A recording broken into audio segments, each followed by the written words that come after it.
Hello friends, വീട്ടിലെ പറമ്പിൽ കപ്പ നട്ടിട്ട് മാനമുട്ട വളർന്നുവെന്നല്ലാതെ ഒറ്റപ്പുഴുക്കിന് പോലുള്ള കപ്പക്കിഴങ്ങ് കിട്ടാത്തതിൻ്റെ നാണക്കേട് മാറാൻ വേണ്ടിയിട്ട് ഞങ്ങൾ അയൽവക്കത്തെ ചേട്ടനായ രാജൻ ചേട്ടൻ്റെ കപ്പത്തോട്ടത്തിൽ കപ്പ പറിക്കാൻ പോയി. മണ്ണിൽ പൊന്നു വിളയിക്കുന്ന ഒരു കർഷകനെയാണ് നിങ്ങളിവിടെ കാണുന്നത്.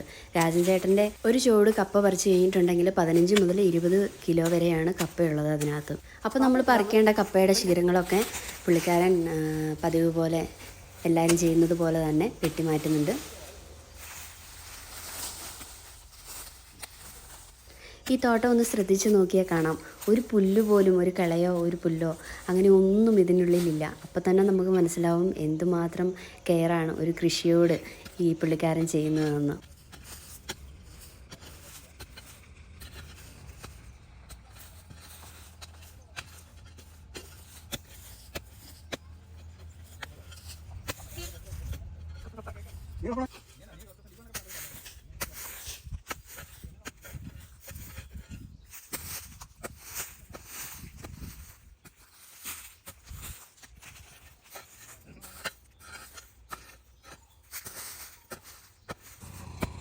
ചോട്ടിൽ നിന്ന് പതുക്കെ മണ്ണൊക്കെ മാറ്റി നമ്മളിപ്പോൾ കപ്പ പൊന്തിക്കുന്ന സീനാണ് നിങ്ങളീ കാണുന്നത്.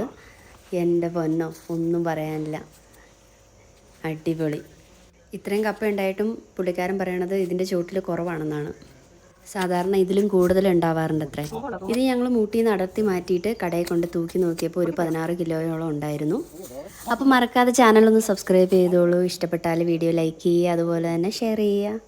ഇത്രയും കപ്പ ഞങ്ങൾക്ക് എന്തായാലും ആവശ്യമില്ലാത്തതുകൊണ്ട് ഞങ്ങളൊരു 3 വീട്ടുകാർ തമ്മിൽ ഷെയർ ചെയ്തിട്ടും ബാക്കിയായിട്ടുണ്ടായിരുന്നു. എന്നിട്ട് പിന്നെ പറിച്ച കപ്പയൊക്കെ ആയിട്ട് ഞങ്ങൾ നേരെ വീട്ടിലേക്ക് വിട്ടു. വൈകുന്നേരമായപ്പോൾ കപ്പ പുഴുങ്ങി, ബീഫ് കറി വെച്ചു. ആഹാ, അടിപൊളി. എനിക്ക് ചില സമയത്ത് എന്തൊക്കെ കറി ഉണ്ടായാലും കപ്പയും കാന്താരിമുളകും, നല്ല കാന്താരിമുളക് അരച്ചതും കൂടെ കിട്ടിയിട്ടുണ്ടെങ്കിൽ വേറൊന്നും വേണ്ട. എൻ്റെ ഈ സ്വഭാവം നിങ്ങൾക്ക് ആർക്കെങ്കിലും ഉണ്ടെങ്കിൽ കമൻറ്റ് ചെയ്തോളൂ കേട്ടോ. അപ്പോൾ എല്ലാവർക്കും വീഡിയോ ഇഷ്ടമായെന്ന് കരുതുന്നു.